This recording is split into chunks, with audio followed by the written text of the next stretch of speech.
Bonjour à tous et bienvenue sur la chaîne spécialisée dans la ventilation, l'étanchéité et la qualité de l'air intérieur de nos logements. Aujourd'hui, je vais vous recommander un élément indispensable que nous devrions tous avoir chez soi, le détecteur de CO2. Mais pour bien comprendre son utilité, nous devons reprendre un peu la base. À quoi sert une ventilation dans un logement d'habitation? La ventilation sert à évacuer les polluants qui s'accumulent à l'intérieur de nos logements. Et quand je parle de polluants, je parle de l'humidité, bien évidemment, mais également du CO2 et de beaucoup d'autres sources de pollution, comme le radon, les particules fines produites par la cuisson à la poêle, par exemple, ou encore les formaldéhydes, qui est une famille de composants chimiques qui regroupe bon nombre de gaz, comme ceux que vous pouvez sentir quand vous montez dans une voiture neuve, par exemple, ou quand vous déballez un canapé récent.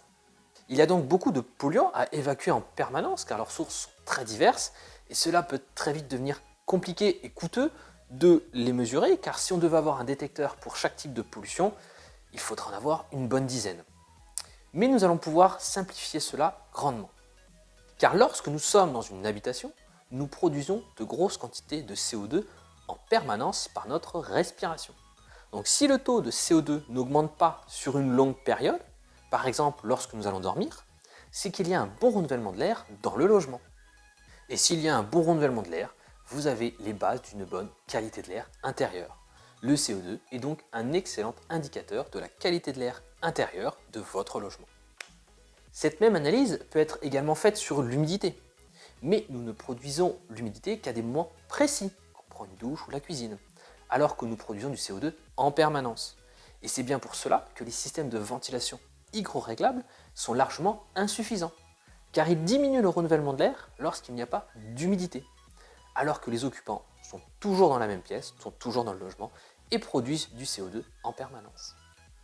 Les systèmes de ventilation à détection de CO2 sont donc globalement plus efficaces que les systèmes hygroréglables. Mais personnellement, je préfère avoir l'information du taux de CO2 dans mon logement pour pouvoir juger moi-même de la bonne qualité de l'air dans toutes les pièces.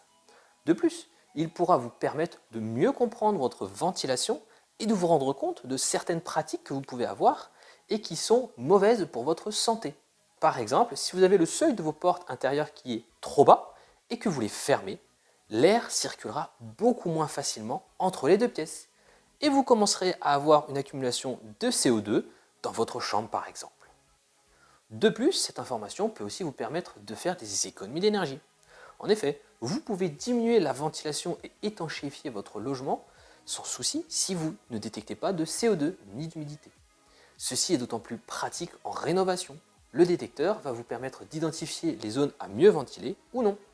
Un exemple récent que j'ai eu pendant un de mes audits de ventilation, les personnes vivaient dans une maison du 19e siècle qui a eu divers travaux, dont l'installation d'une VMC simple flux. Cette installation fonctionnait assez mal et était arrêtée depuis quelques temps.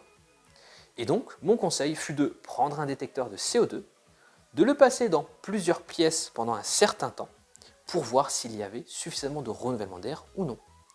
Si les taux restaient bas et qu'il n'y avait pas de problème spécifique, il n'y a donc pas véritablement besoin d'installer une VMC. Alors attention, grosse précision, ici nous étions dans le cas d'un bâtiment non étanche qui avait plus de 200 ans, mais pour un bâtiment plus récent ou qui a eu des travaux d'étanchéité complets, vous pouvez être certain qu'il vous faudra une VMC. Alors pour vous aider à faire le bon choix d'équipement, je vous ai sélectionné deux appareils. Le premier est le IQR qui permet d'avoir la détection du CO2, des particules fines, une analyse de l'air extérieur et un enregistrement sur 48 heures. Cet enregistrement étant pour moi un élément assez indispensable pour bien comprendre le fonctionnement des émissions de CO2. Néanmoins, cet équipement reste le plus cher autour des 280 €.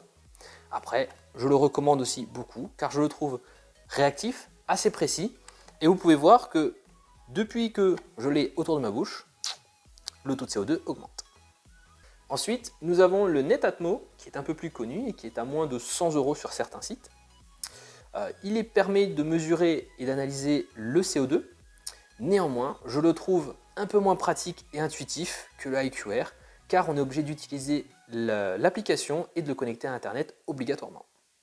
Alors ces deux équipements me semblent les meilleurs en rapport qualité-prix, mais tout équipement qui mesure efficacement le CO2 avec un petit enregistrement peut suffire.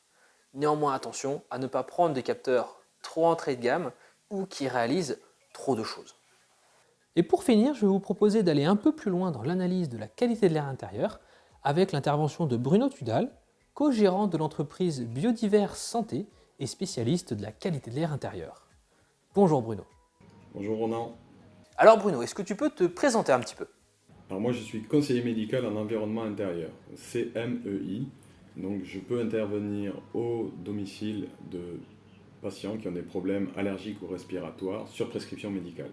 Et qu'est-ce que tu rencontres comme problème sur tes chantiers? Très généralement, ce qu'on observe, c'est un manque de renouvellement d'air, en particulier dans les pièces de vie. Donc c'est-à-dire que les gens vont penser par exemple à évacuer l'humidité dans une salle de bain, mais ne vont pas prendre en compte le renouvellement de l'air dans une chambre. Alors que la chambre, pour moi, c'est une pièce très importante, et on ne peut pas être en bonne santé si le renouvellement de l'air dans la chambre où on dort n'est pas correct. Et quelle solution tu préconises? Alors, ce qui est très important pour commencer, c'est de vérifier les systèmes de ventilation. On doit avoir une entrée d'air et une extraction d'air qui soit correcte pour chaque pièce et que ça puisse permettre un renouvellement d'air suffisant. Si vous avez des problèmes d'odeur, de renfermer par exemple, d'humidité, de moisissure, des choses comme ça, il faut aller plus loin et mesurer le CO2 et l'humidité donc pour vérifier qu'il n'y a pas d'action supplémentaire à mener. Donc moi je travaille notamment avec ces capteurs-ci qui permettent de vérifier tout ça et ça me permet d'avoir un diagnostic qui soit plus complet.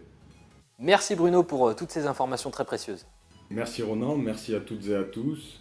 Moi je reste à votre disposition si vous avez besoin de plus d'informations et je vous invite aussi à consulter le site des CMEI de France, cmei-france.fr pour trouver un conseiller proche de chez vous. Merci, au revoir. Et pour finir, quelques astuces pour vous aider à avoir une meilleure qualité de l'air à l'intérieur de vos logements, gratuitement et simplement. Déjà, il faut savoir que le taux de CO2 à l'extérieur est compris entre 450 et 600 ppm. Chez vous, pour simplifier, il est déconseillé qu'il dépasse les 1500 ppm, ce qui n'est pas simple. Les formaldéhydes sont produites en forte quantité par les produits neufs, comme les canapés, meubles ou le parquet, et il est conseillé d'ouvrir ces colis à l'extérieur de votre logement, voire dans le garage, et de les laisser 48 à 72 heures afin qu'ils puissent évacuer tous leurs produits chimiques volatiles. Alors il en restera, mais dans des proportions beaucoup plus faibles pour la suite. Et enfin, il faut savoir que les particules fines sont principalement produites par la combustion du bois, mais également la cuisson à la poêle. Donc si vous cuisinez un bon steak à la poêle par exemple, n'hésitez pas à ouvrir la fenêtre ou à installer une hotte à extraction, ce qui est le plus efficace. Pour aller plus loin, je vous invite à aller voir ma vidéo intitulée « Des particules fines dans nos logements » où je détaille beaucoup plus précisément l'ensemble de ces points. Merci d'avoir regardé cette vidéo. N'oubliez pas l'abonnement et le commentaire et faites attention à votre santé. Salut!